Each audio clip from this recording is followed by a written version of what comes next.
Hello, everybody. Thank you for watching. It is the American Doofus Show. Don't be a doofus. I'm your host, Barry Walsh. Thank you again for watching. If you'd like to help support the show, you can do so at Cashapp at with the $ and American Doofus, all one word, AMERICANDUFUS, or you can email me at gmail.com. Again, American Doofus, AMERICANDUFUS, all one word. An incredibly violent weekend in the United States. Mass shooting at a house party with hundreds of guests leaves 2 dead, 12 others shot. In Indiana, 1 dead, 3 injured in a shooting in an apartment. In Georgia, 3 found shot to death in an Atlanta area condo. In Ohio, 3 people killed, 5 injured in a shooting at a bar in Youngstown. In South Carolina, shooting at an unauthorized concert in North Charleston leaves 14-year-old dead and 14 others injured. And one more shooting in Ohio, in Columbus, leaves 2 dead and others injured. And it's going to be a long summer, my friends. It's going to be a long, hot summer. Israel, Palestine, Iran, all of that's over, right? We got a ceasefire and everything's all done, right? It's all over, right? It's all over? No. It's actually it's not even close to over. We talked about the possibility of power struggle within the Palestinian people. And we're going to witness a little display of that as a Palestinian Authority member is thrown out of the Al-Aqsa Mosque.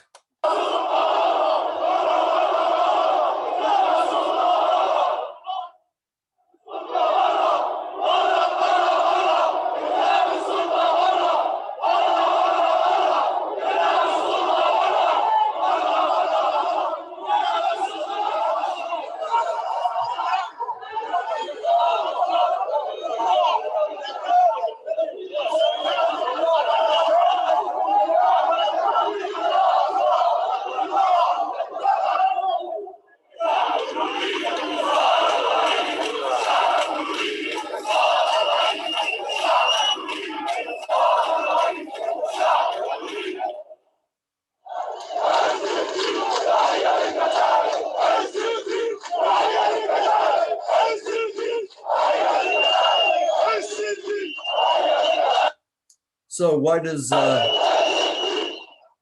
all of that matter?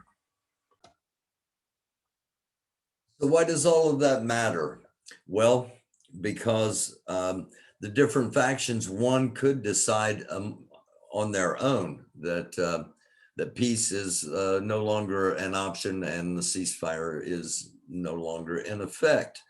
And plus, the Iranian backing of Palestine, which we're going to get into in just a couple of moments. Now, how does this again? How does and why would this this impact us here in the United States? Again, that's what this episode is about. This is a brief look at a pro-Israeli demonstration happening today in London.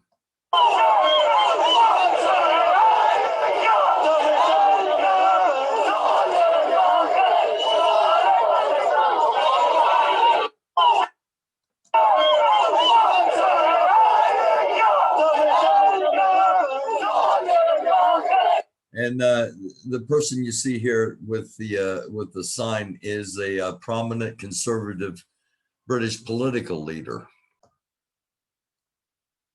Now, this is also from today.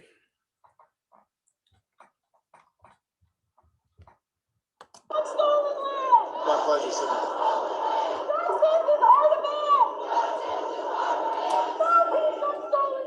No peace on stolen land. Justice is our demand.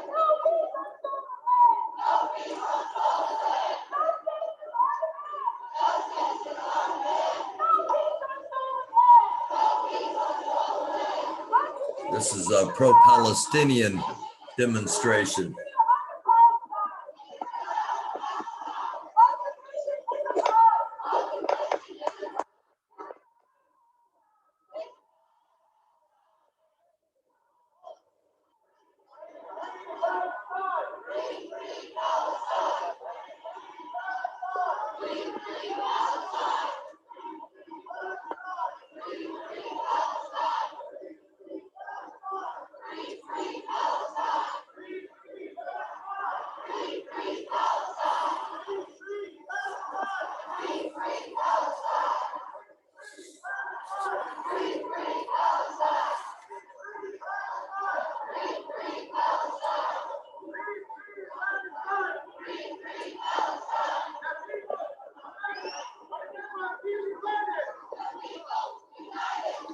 This is in Louisville, Kentucky. An absolutely massive rally held earlier.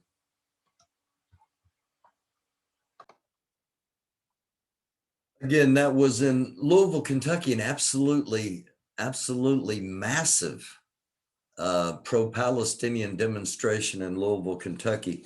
A demonstration last week at Monument Circle in downtown Indianapolis, pro-Palestinian, something that wouldn't have been considered. So this political pressure is now being mounted worldwide.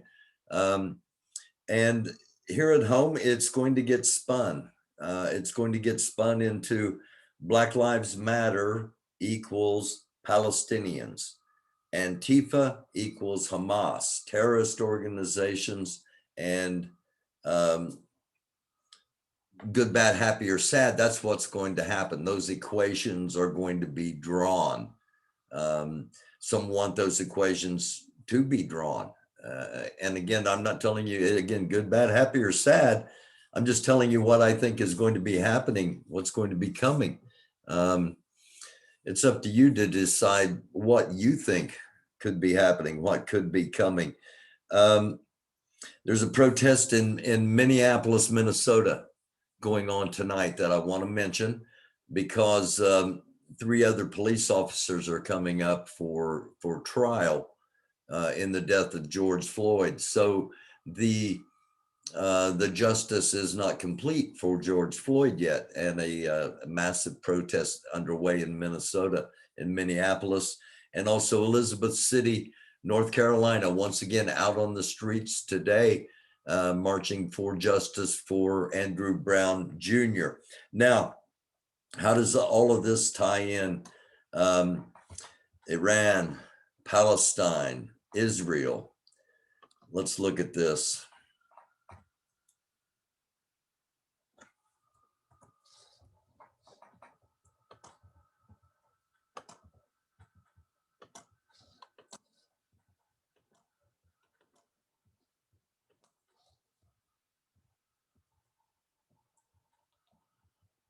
Thank you for your patience.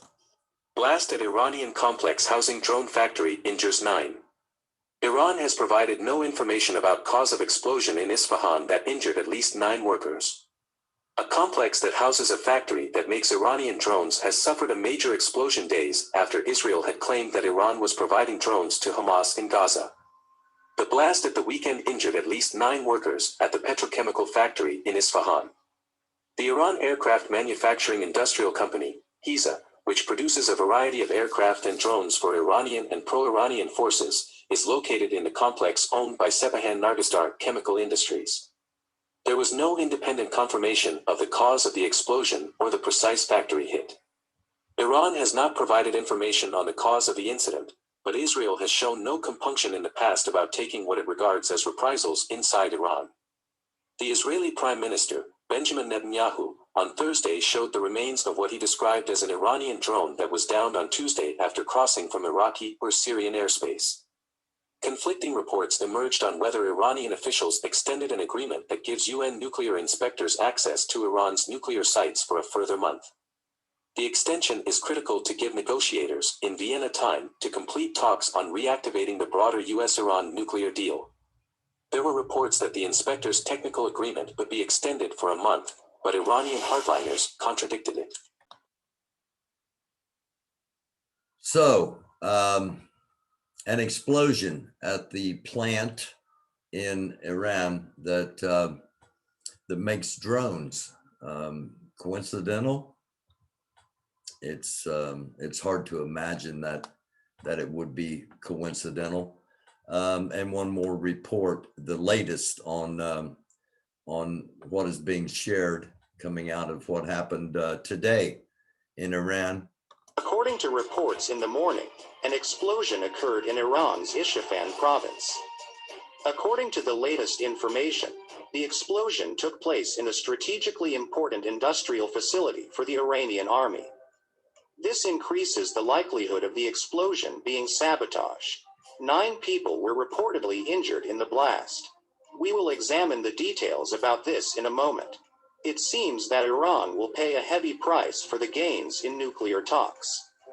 The end of the treaty on observation of nuclear power plants made in order to replace the economic sanctions on Iran by the USA is a sign that the tension in the Vienna talks will increase. The fate of the images remains uncertain. In addition, the Israeli media accusing Iran of reporting events late and wrong may be a sign that the scale of the friction between Israel and Iran has increased. The U.S. easing sanctions on Iran does not like Israel, the most important U.S. ally in the Middle East. In addition, this situation increases the strategic importance of Iraq for the USA. According to the report by the state media in the morning hours of Sunday, the explosion occurred in the first light of the morning at the plant, which is located 45 kilometers from Isfahan state, where the chemical and explosives are produced. It was reported that in the fire that broke out after the explosion, 9 people were injured and emergency response teams were sent to the area. The cause of the explosion in the Sepahan Nargostar chemical industry is under investigation, and 9 injured were hospitalized, said Abbas Abedi, the state's emergency spokesperson. He made explanations in the form. According to the latest information, it is stated that the explosion took place in the center of Iran, in a complex where a factory producing military unmanned aerial vehicles for the Islamic Republic. The explosion came just days after Israeli Prime Minister Benjamin Netanyahu told the German foreign minister that a drone dropped in Israel's airspace during the clashes with Hamas in Gaza last week was an Iranian-made drone that entered via Iraq or Syria. Israel has previously been held responsible for explosions at Iran's nuclear facilities. The Iranian Revolutionary Guards announced a new military drone called Gaza on Friday. In addition, Iran allowed the International Atomic Energy Agency to record activities at some nuclear facilities. Iran has stated that in accordance with the IAEA treaty, inspectors will no longer be able to take images from nuclear facilities. The Iranian parliament speaker said on Sunday that international investigators will no longer have access to surveillance images of the Islamic Republic's nuclear facilities, which has escalated tensions in Vienna amid Tehran's diplomatic efforts to save its atomic deal with world powers. Iranian parliamentary spokesperson Mohammad Bagher Kalibaf's comments broadcast by state television further highlighted the narrowing window for the United States and others to reach an agreement with Iran. The Islamic Republic is currently enriching and storing uranium far beyond what the 2015 nuclear agreement allows. Regarding this, and due to the 3-month... So as you can see, the active fighting has stopped, but the tensions, the potential for even bigger conflict has not gone away. And it has spread to our country as pro-Palestinian marches throughout this past weekend occurred all across the country. Quickly giving credit to the content from this particular episode, Middle East Eye for the Middle East look, Maxwell Mitchell for the footage from Louisville, Secret Files and Deep Sources. Again, protest underway in Minneapolis, Minnesota, because of the 3 other officers are getting ready to come to trial. There's also going to be a ruling coming about the motion for mistrial in the Derek Chauvin case. So we need to keep eyes on everything. And that's what we try to do here at the American Doofus Show. Thank you very much for watching. I love you all. Again, if you'd like to support financially and help keep the show going, you can do so at $ American Doofus, all one word. If you'd like to email me, americandufus@gmail.com, please hit the subscribe, hit the bell for notification, hit the thumbs up for like, and leave a comment if you would. We'll be back really soon. It's the American Doofus Show. Don't be a doofus. It's a dark world. While we can, try to be a light. I love you all. Thank you.